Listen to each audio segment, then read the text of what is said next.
शेर दिल, जासूसी, फरार, हिम्मत, सरफरोशी, वतन की खातिर जान की बाजी लगाने वाले एक गुमनाम मुजाहिद की सनसनीखेज दास्तान। दुश्मन के दिल में बैठकर अपने वतन का दिफा करने वाला शेर दिल।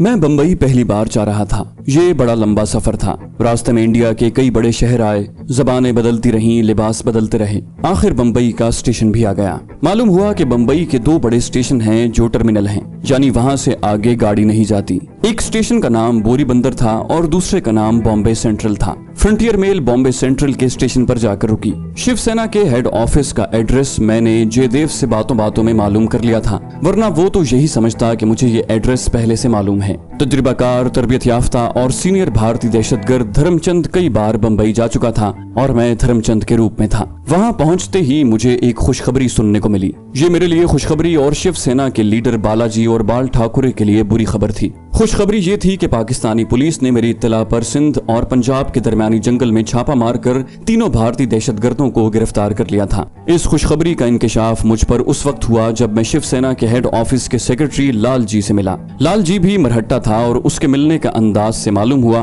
कि वो धर्मचंद से काफी बेतकल्लुफ है। मैंने उसे नमस्कार किया तो वो बोला, धर्मचंद, तुम तो हमेशा मुझे जय हिंद कहकर मिला करते थे, आज नमस्कार किस खुशी में? मैंने कहा, इस खुशी में कि पाकिस्तानी जेल तोड़कर भारत पहुंचने में कामयाब हो गया हूं। इस शख्स लाल चंद का नाम मैंने दफ्तर के चपरासी से बड़ी चालाकी से मालूम कर लिया था। उसने मुझे अपने पास बिठाया और राजदारी से बोला, एक बहुत बुरी खबर है। उसकी जबानी मुझे ये खुशखबरी मिली कि पाकिस्तान में उनके रूपोश दहशतगर्द भी पुलिस ने पकड़ लिए हैं। सतप्रकाश, गोविंदा और मोतीराम तो पहले ही पकड़े गए थे, अब ये भी पकड़े गए हैं। मैंने बनावटी अफसोस का इजहार करते हुए कहा, ये तो बहुत बुरा हुआ। पाकिस्तान में हमारी ताकत अब न होने के बराबर है। लालचंद कहने लगा, इस बारे में बालाजी ने तुमसे कोई खास मशवरा करना है। मैंने उन्हें फोन पर तुम्हारे आने की खबर कर दी है। वो ट्रेनिंग कैंप से चल पड़े हैं, कुछ देर में यहाँ पहुँच जाएंगे। मैं बंबई के पहले टाइम पहुंचा था। वहाँ मौसम खुशगवार था, गर्मी और हब्स नहीं था और आसमान पर बादल छाए हुए थे। समंदर की तरफ से अच्छी हवा चल रही थी। थोड़ी देर में दफ्तर के बाहर एक छोटी सी गाड़ी आकर रुकी।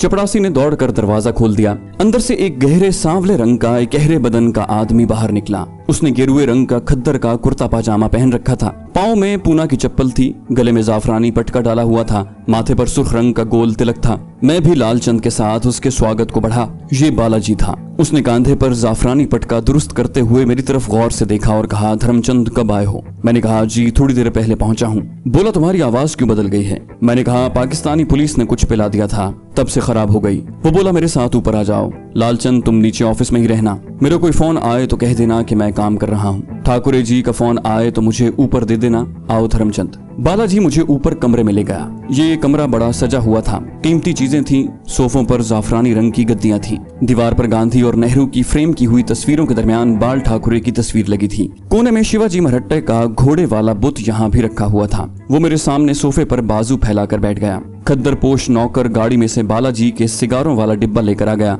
उसने सिगार सुलगाया और बोला, शायद लालचंद ने तुम्हें ये बुरी खबर बता दी होगी कि हमारे 3 और आदमी पाकिस्तान में पकड़े गए हैं। मैंने कहा, हाँ जी, मुझे तो बड़ी हैरानी हुई है। ये पहला मौका है कि थोड़े दिनों के अंदर अंदर हमारे 6 आदमी पाकिस्तानी पुलिस के कब्जे में आ गए। बालाजी की तलवार मार का मूछें भी थी। सर के बाल खिजाब से स्याह किए गए थे और घने थे। कहने लगा, ये कोई मामूली बात नहीं है। ठाकुरे जी सख्त गुस्से में हैं। कहने लगे, ऐसा क्यों हुआ है? मैंने कहा, सर मैंने धर्मचंद को पंजाब से बुलवाया है, उससे पूछकर बताऊंगा कि पाकिस्तान में हमारे आदमियों के पीछे कहां कहां खुफिया आदमी लगे हुए हैं। मैंने कहा, बालाजी, जहां तक मेरी मालूमात का ताल्लुक है, पाकिस्तानी पुलिस हमारी उग्रवाद कार्रवाइयों के बाद पहले से ज्यादा खबरदार हो गई है। खुद मैं भी इसी वजह से पकड़ा गया था। हालांकि इससे पहले मैंने कई जगह बमों के धमाके किए थे, मगर साफ बचकर निकल गया। उस रोज हम में से किसी को मालूम न हो सका कि पुलिस पहले से इर्द गिर्द के इलाके में मौजूद थी। अब पाकिस्तान में सिक्योरिटी बड़ी सख्त कर दी गई है और सिनेमा हाउसेज, रेलवे स्टेशन, मस्जिदों, बसों के अड्डों और स्कूलों के बाहर सफेद कपड़ों में मुसल्लह पुलिस 24 घंटे मौजूद होती है। बालाजी ने कहा, लेकिन हमारे दूसरे आदमी तो अपने खुफिया ठिकानों पर पकड़े गए हैं। इससे साफ जाहिर है कि किसी ने मुखबरी की है। सवाल यह है कि ये मुखबर कौन हो सकता है? कहीं ऐसा तो नहीं कि हमारा अपना कोई आदमी पुलिस ने खरीद लिया हो। बालाजी बड़ा ज़हीन आदमी मालूम हो रहा था, लेकिन मैं इसलिए मुतमईन था कि उसे मुझ पर इस किस्म का शक कभी नहीं पड़ सकता था। मैं उसका सीनियर और तजुर्बाकार दहशतगर्द साथी था। मैंने कहा, महाराज जी, मेरे ख्याल में अपना कोई आदमी ऐसी गद्दारी नहीं कर सकता। वो बोला, क्यों नहीं कर सकता? बालाजी मेरी तरफ पूरी आंखें खोल कर देख रहा था। ठीक है, हम उन लोगों को ट्रेनिंग देकर भेजते हैं, उनकी देशभक्ति को भी पूरी तरह चेक कर लेते हैं। हम उन्हें हर वारदात के एवज 4-4 बल्कि 6-6 हजार रुपए तक यहाँ भारत में उनके अकाउंट में जमा करवा देते हैं। लेकिन ये लोग लालच में आ सकते हैं, ज्यादा रुपए के लिए गद्दारी भी कर सकते हैं। अपन तो खुली बात करेंगे, तुम्हारा क्या ख्याल है? मैंने कहा, सर मेरा दिल नहीं मानता, आज तक हमारे भेजे हुए किसी आदमी ने गद्दारी नहीं की। वो बोला, तो फिर एक ही हफ्ते के अंदर अंदर हमारे 6 आदमी कैसे पकड़ लिए गए? मैंने जवाब में कहा, बालाजी, पाकिस्तानी पुलिस ने अपने खुफिया आदमियों को जगह जगह छोड़ रखा है। कुछ हमारे आदमियों ने भी एहतियात नहीं की। सतप्रकाश, गोविंदा और मोतीराम को लाहौर की करीबी बस्ती में क्वार्टर किराए पर लेकर नहीं रहना चाहिए था। उन्हें मेरे हिसाब से वहाँ से आगे किसी गाँव में खुफिया ठिकाना बनाना चाहिए था। बालाजी ने मेरी तरफ घूरते हुए कहा, तुम भी उनके साथ ही थे, तुमने उन्हें शाहदरा में क्वार्टर लेने से मना क्यों नहीं किया? मैंने कहा, सर ये सब कुछ उन्होंने मेरी गिरफ्तारी के बाद किया है। पहले तो हम शहर से दूर गांव में ही मजदूरों के भेस में रह रहे थे। बालाजी ने सिगार का धुआं छोड़ते हुए कहा, बहरहाल अब प्रोग्राम ये बना है कि ट्रेनिंग सेंटर में इस वक्त जिन 3 आदमियों और एक औरत को ट्रेनिंग दी जा रही है, तुम उनको साथ लेकर पाकिस्तान में दाखिल हो जाओगे। बाल ठाकुर जी ने 2 काम तुम्हारे सुपुर्द किए हैं। एक काम तो यह है कि तुम अपनी निगरानी में लाहौर शहर में बमों के धमाके करवाओगे। तुम्हारी दूसरी ड्यूटी ये लगाई गई है कि हमारे जो 6 आदमी पाकिस्तानी पुलिस ने पकड़ रखे हैं, तुम उनका सुराग लगाकर उन्हें वहां से फरार होने और बॉर्डर क्रॉस करवाने में मदद दोगे। ये काम तुम ही कर सकते हो। बाल ठाकुर जी को भी और मुझे भी तुम पर पूरा भरोसा है। मैंने कहा, मैं शिवसेना का सिपाही हूँ, अपनी ड्यूटी पूरी तरह निभाऊंगा, चाहे मेरी जान ही चली जाए। बालाजी ने मुस्कुराते हुए कहा, नहीं नहीं धर्मचंद, तुम्हारी जान नहीं जानी चाहिए, तुम्हें जीवित रहकर ये सारे काम करने हैं। तुम्हारे जैसा आदमी हमारी सेना को दोबारा मिलना मुश्किल है। इसी दौरान नौकर चाय और मिठाइयों की थाली रखकर चला गया। मैंने एक प्याली में चाय डालकर बालाजी को दी, दूसरी प्याली में अपने लिए चाय ली और बर्फी का टुकड़ा मुंह में डालकर चाय पीने लगा। बालाजी ने कहा, धर्मचंद, तुम तो हमेशा चाय के साथ लड्डू खाया करते थे, बर्फी तो तुम्हें चाय के साथ कभी पसंद नहीं थी, ये क्या बात हुई? मैंने कहा, सर बस पाकिस्तान में रहकर कोशिश की है कि अपनी आदतें बदलता रहूं। इस दफा वहाँ ज्यादा देर रहना पड़ा था। पाकिस्तानी पुलिस ने शुरू में मुझसे बड़ी हमदर्दी का सलूक किया। वो मोहब्बत प्यार से मुझसे मेरे साथियों का अता पता मालूम करना चाहती थी, लेकिन मैंने पूरी कोशिश की कि उन्हें किसी किस्म की भी मालूमात न दी जाए। बालाजी ने चाय का घूंट भरने के बाद कहा, अच्छा तो ये बात है। मैंने यूं ही अपनी बनावटी अकीदत का इजहार करते हुए कहा, सर ठाकुर जी के दर्शन नहीं होंगे। बालाजी ने सोफे पर पहलू बदलते हुए सिगार की राख एस्ट्रे में झाड़ी और कहा, धर्मचंद ठाकुर जी बहुत मसरूफ आदमी हैं और आजकल तो वो अपने 6 आदमियों के पाकिस्तान में पकड़े जाने से परेशान हैं, इसलिए उन्होंने तुम्हें तैयार करने के लिए मेरी ड्यूटी लगाई है। ऐसी कोई बात नहीं है, अभी ट्रेनिंग कैंप में चलकर उन आदमियों की कारकर्दगी देखो, कुछ दिन तो तुम्हें बम्बई में लग जाएंगे, हो सकता है इस दौरान ठाकरे जी तुम्हें बुला लें। मैंने कहा, जैसे आपकी मर्जी सर। बालाजी कहने लगा, इस बार हम तुम्हारे साथ एक औरत को भी ट्रेन करके भेज रहे हैं। अपने आदमियों का सुराग लगाने और उन्हें पाकिस्तानी पुलिस के कब्जे से आजाद करवाने में ये औरत काम आ सकती है। बड़ी खूबसूरत कन्या है, शीलाधर नाम है, ऊंची सोसाइटी की पढ़ी लिखी औरत है, तुम्हारी तरह पंजाबी है, अंग्रेजी और उर्दू दोनों जबानें फरफर बोलती है। मैंने पूछा, सर ये औरत इस खतरनाक मिशन पर जाने के लिए तैयार कैसे हो गई? बालाजी ने कहा, भाई पहली बात तो ये है कि शीलाधर बड़ी देशभक्तनी है, भारत माता के लिए हर किस्म का बलिदान दे सकती है। दूसरे, हमारी शिवसेना की बड़ी जोशीली कर्मचारी है, मुसलमानों और पाकिस्तान से नफरत करती है। तीसरी बात यह है कि इस मिशन पर जाने के लिए हम इसे काफी रुपए दे रहे हैं।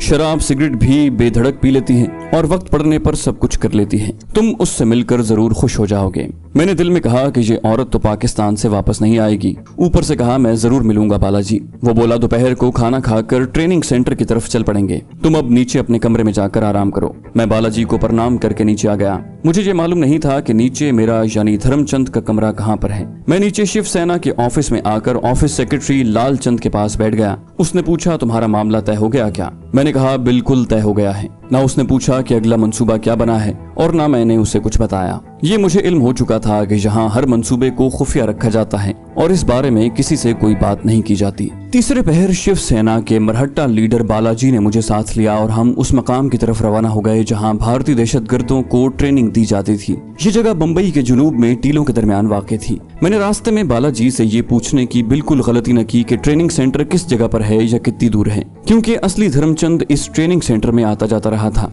और खुद धर्मचंद ने भी इसी ट्रेनिंग सेंटर में दहशतगर्दी की ट्रेनिंग हासिल की थी। ये टीलों के दरमियान दरख्तों को साफ करके एक बहुत बड़ा अहाता बनाया गया था, जिसके गिरदा गिर्द पत्थरों की ऊंची दीवार थी। एक तरफ लंबी बैरक थी जिसके साथ 2-3 कमरे भी थे। यहाँ 2 पुराने दहशतगर्द मरहट्टे इंस्ट्रक्टर्स थे और नए रंगरूटों को दहशतगर्दी के लिए ट्रेन करते थे। दोनों मरहट्टा बॉडी बिल्डर लगते थे। वो मुझसे गले लगकर मिले। जाहिर है वो असली धर्मचंद को जानते थे और मुझे भी धर्मचंद समझकर ही मिल रहे थे। मुझे उनके नाम नहीं मालूम थे। मैंने शुरू में बड़ी एहतियात के साथ उनसे रस्मी गुफ्तगू की और अपने खास तरीके से उनके नाम मालूम कर लिए। जिन 3 आदमियों को दहशतगर्दी की ट्रेनिंग दी जा रही थी वो तीनों पंजाबी थे और अमृतसर के रहने वाले हिंदू थे जो उससे पहले बदमाश रह चुके थे। तीनों जवान थे, अगरचे जिस्म दुबले थे। मेरा उनसे भी तारुफ करवाया गया। उनके नाम बताने की अभी जरूरत नहीं है। आगे चलकर हम लोग मुसलमान बनकर पाकिस्तान में दाखिल होने लगेंगे तो उन दहशतगर्दों के नाम बता दिए जाएंगे। मेरी आंखें खूबसूरत, फैशनेबल और ऊंची सोसाइटी में घूमने वाली जेर तरबियत शीलाधर को ढूंढ रही थी, मगर वो वहां नजर नहीं आ रही थी। बालाजी मुझे लेकर बैरक के साथ बने हुए ढलानी छत वाले कमरे में आ गया। इस कमरे में बेद का सोफा सेट पड़ा हुआ था। एक दरवाजा दूसरे कमरे में खुलता था जिस पर पर्दा गिरा हुआ था। बालाजी ने मरहट्टा इंस्ट्रक्टर से कहा, शीला को बुलाओ। वो पर्दा उठाकर दूसरे कमरे में चला गया। वापस आया तो एक मुनासिब कद की बड़ी बड़ी आंखों वाली गोरी चिट्टी हसीन दोशीजा भी उसके साथ थी। उसने साड़ी पहन रखी थी। कटे हुए स्याह बाल गर्दन पर बिल्कुल सीधे गिरे हुए थे। उसकी आंखें ख्वाब आलूद थी। लगता था कि वो सो रही थी। बालाजी ने इंस्ट्रक्टर को इशारे से भेज दिया और शीलाधर से कहा, शीला जी इससे मिलो। ये है हमारा सबसे सीनियर और दलेर मेंबर धर्मचंद। तुम्हें अपने मिशन पर इसी के साथ पाकिस्तान जाना होगा। शीला ने हाथ जोड़कर मुझे नमस्ते कहा। मैंने भी हाथ जोड़कर नमस्ते किया। शीला मेरे साथ बेद के सोफे पर बैठ गई। उसके लिबास में से किसी परफ्यूम की बड़ी तिलिस्मी खुशबू आ रही थी। शीला बिल्कुल मेरे साथ लगकर बैठी थी और बैठने के बाद उसने फौरन मुझसे हाथ मिलाया और मेरे हाथ को जरा सा दबाया भी। मैं समझ गया कि ये वैसी ही है जैसे बालाजी ने बताया था। इसे ऐसा होना ही चाहिए था। इन लोगों को दूसरे मुल्क में जासूसी करने और एक खास मिशन पर भेजने के लिए ऐसी ही औरत की जरूरत थी। शीला ने अपने माथे पर हिंदू औरतों की तरह तिलक या बिंदी नहीं लगाई हुई थी। जो 3 हिंदू जराइम पेशा जवान वहाँ ट्रेनिंग हासिल कर रहे थे उन्होंने भी माथों पर हिंदुओं वाला तिलक वगैरह नहीं लगाया था। मालूम हुआ कि वहाँ चूंकि उन्हें मुसलमानों वाले तौर तरीके सिखाए जाते हैं, इसलिए उन्हें माथों पर तिलक लगाने से सख्ती से मना रखा जाता है। बालाजी ने हमें हमारे मिशन के बारे में हिदायत देते हुए कहा, तुम्हारे इस मिशन का नाम टारगेट लाहौर होगा। तुम 5 लोग गंगानगर के बॉर्डर से सरहद पार करके पाकिस्तान में स्मगल किए जाओगे। तुम सबके मुसलमानों वाले नाम रखे जाएंगे। पाकिस्तान में दाखिल होने के बाद तुम एक दूसरे से अलग अलग हो जाओगे और अपने अपने तरीके से रेल और बस के जरिए सफर करके इस्लामाबाद में भारत के सिफारत खाने में पहुंचोगे। वहां तुम्हारी तस्वीरें पहले से पहुंच चुकी होंगी। वहां पर प्रकाश खन्ना के नाम का एक भारतीय अफसर तुम्हें मिलेगा। पाकिस्तान में वो तुम्हारा राब्ता अफसर होगा। तुम्हें मुश्किल पड़ने पर उसी से राब्ता कायम करना होगा। वहां से तुम अपने मिशन पर लाहौर आ जाओगे। लाहौर में तुम्हारे खुफिया ठिकाने का बंदोबस्त भी भारतीय सिफारत खाने का अफसर प्रकाश खन्ना ही करेगा। बालाजी ने अब मुझे मुखातिब करके कहा, लाहौर आकर तुम उन तीनों अगरवादियों की रहनुमाई करोगे। असलहा वगैरह तुम्हारे खुफिया ठिकाने पर प्रकाश खन्ना ही पहुंचाएगा। उन तीनों को उनके खुफिया ठिकाने तक पहुंचाने के बाद तुम धर्मचंद ये मंसूबा बंदी करोगे कि शहर में किस रोज कहां पर बम धमाका करना है। उसके साथ ही तुम और शीला इन लोगों से अलग होकर प्रकाश खन्ना की रहनुमाई में अमेरिका से आए पाकिस्तानी मियाँ बीवी की हैसियत से पहले किसी अच्छे होटल में कायम करोगे। फिर कोई आलीशान फ्लैट लेकर रहने लगोगे जहां तुम ऊंची सोसाइटी के लोगों की दावतें करके उनसे दोस्तियां बढ़ाओगे और तुम्हारी खास तवज्जो पुलिस के महकमे के ऐसे अफसरों की तरफ होगी जो ऐशो इशरत के दिलदादा हों। यूं उन लोगों को अपने शीशे में उतार कर शीला उनसे ये राज मालूम करने की कोशिश करेगी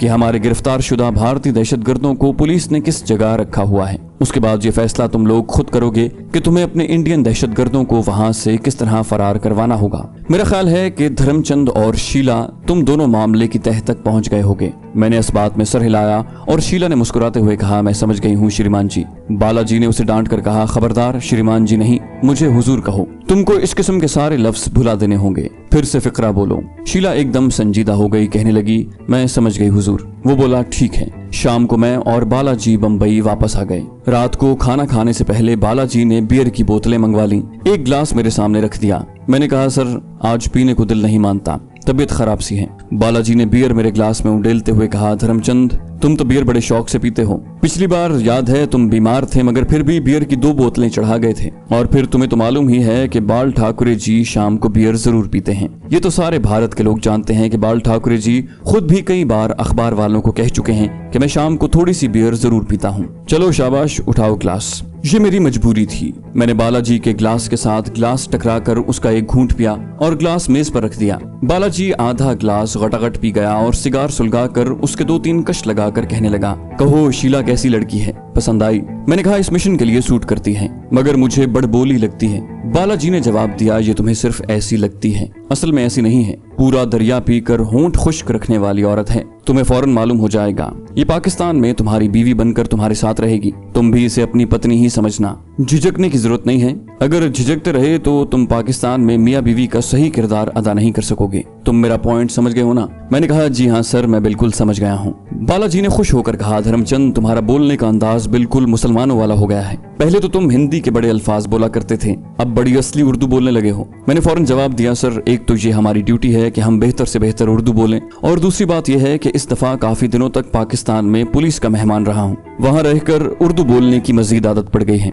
वो बोला, ये हमारे मिशन के लिए बड़ी अच्छी बात है। इस्लामाबाद में तुम्हें और शीला को बड़ा मोहतात होकर रहना होगा। तुम्हारी किसी बात से ये जाहिर नहीं होना चाहिए कि तुम दोनों मुसलमान नहीं बल्कि हिंदू हो। हर इतवार को स्मगलर टाइप के नए नए अमीर बने हुए लोगों को अपने फ्लैट पर दावतें करना, और जिन लोगों का पुलिस के साथ मेल जोल हो उनको जरूर बुलाना। उनसे अपने दहशतगर्दों के बारे में मालूमात हासिल करना कि उन्हें किस जेल में रखा गया है, और फिर उन्हें वहां से फरार करवाने की कोशिश करना। रुपए पैसे की फिक्र न करना। रुपया पैसा तुम्हें भारतीय सिफारत खाने से प्रकाश खन्ना के जरिए मिलता रहेगा। बालाजी दूसरे रोज खुद तो ट्रेनिंग सेंटर न गया, लेकिन मुझे अपने गाड़ी में ड्राइवर के साथ वहां भिजवा दिया ताकि मैं दहशतगर्दों को दी जाने वाली ट्रेनिंग की निगरानी भी करूं और शीला धर के साथ मजीद दोस्ती और बेतकल्लुफी पैदा करूं। शीला के साथ बेतकल्लुफ होने में किसी किस्म की रुकावट का सवाल नहीं था। एक तो वो पहले ही बड़ी खुले मिजाज की औरत थी, दूसरे उसे मालूम था कि हम एक बड़े अहम मिशन पर इकट्ठे मियाँ बीवी की हैसियत से जा रहे हैं। चुनाचे दूसरी मुलाकात पर ही वो मुझसे खुलकर बातें करने लगी। बोली, धर्मचंद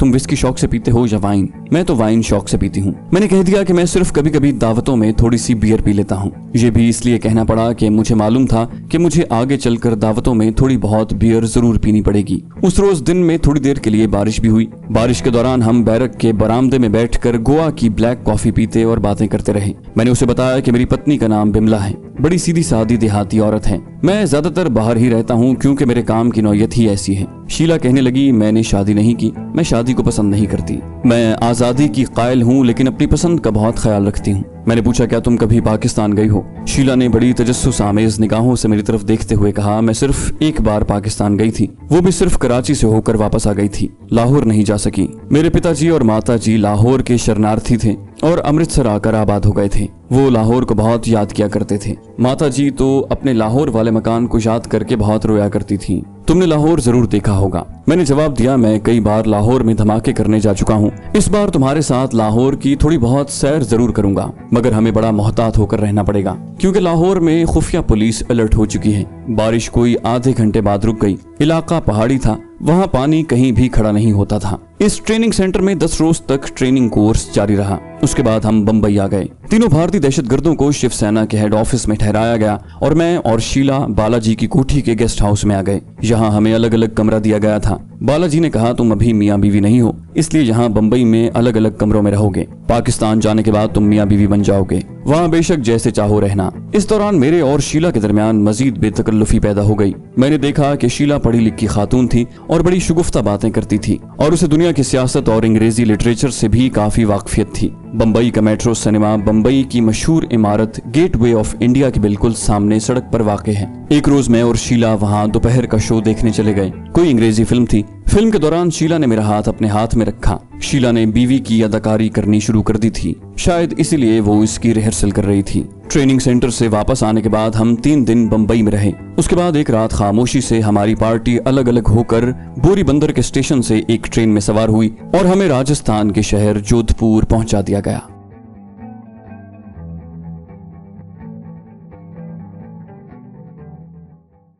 तो दोस्तों, ये थी हमारी आज की एपिसोड। उम्मीद करते हैं आपको हमारी कहानी पसंद आई होगी। जाने से पहले इस वीडियो को लाइक कीजिए और शेयर करना मत भूलिए। कमेंट करके हमें बताइए कि आपको हमारी वीडियो कैसी लगी। और अगर अभी तक आपने इस चैनल को सब्सक्राइब नहीं किया तो इसे सब्सक्राइब कीजिए और बेल आइकन दबाकर ऑल नोटिफिकेशंस ऑन कर लीजिए।